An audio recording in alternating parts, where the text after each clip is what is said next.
In the main gallery of the Museum of Western Art includes Native American works by cowboys. We include a collection of saddles and bronzes. This is all work that's part of the permanent collection of the Museum of Western Art. It's rotated on a monthly or bi-monthly basis as we want to change out the themes or the looks of the museum. These are considered small or concealed weapons. Gamblers would put them in their pockets or up their sleeves. Women could carry them in their handbags because they were easy to conceal and deadly at close ranges. They were the perfect tool for women and people who didn't want others to know they were carrying a gun. The Journeys West Gallery at the Museum of Western Art includes pages from the diary of a settler as she moved from Independence to Sutler's Fort in California, her family's journey as they left Independence, Missouri and headed to their new home. The gallery includes clothing for children to try on, pages from the diary, cooking utensils, photographs from the trip, food stores, just objects in general that would be involved in a cross-country trip in a covered wagon.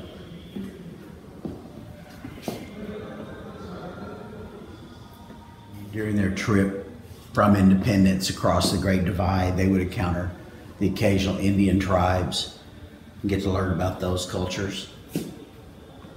And in the children's gallery, we talk about those objects.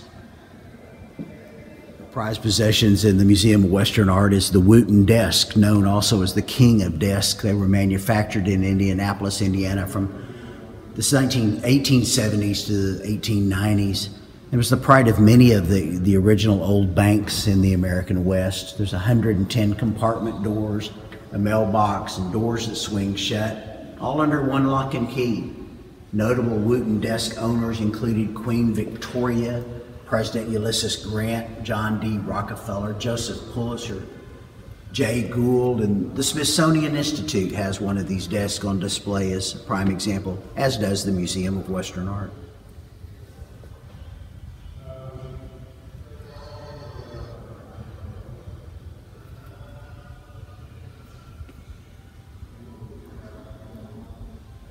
Time to time, the Museum of Western Art does small one-man shows, in this case a five-man show representing the works of the Western Art Roundup group. It's a group of men who want to perpetuate the American West way of life, and they paint and sculpt those subject matters. And for the month of June, this is their exhibition here at the Museum of Western Art.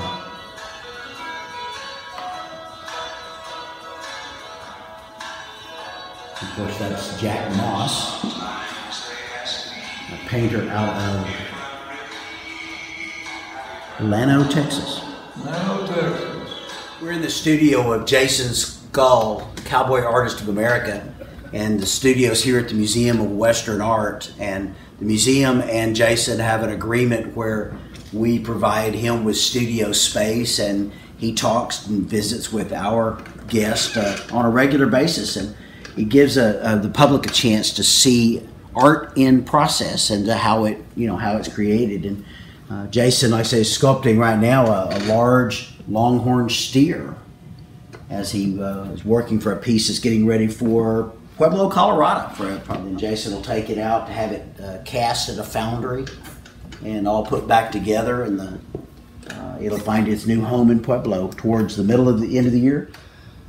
I'm Jason Scull, member of the Cowboy Artists of America, here at the Museum of Western Art in Kerrville, Texas, where I'm working on this a model of a life-size longhorn steer that will be eventually placed in Pueblo, Colorado, along the Arkansas River, where they're installing it's the sculpture installation of several pieces, this just being one of several.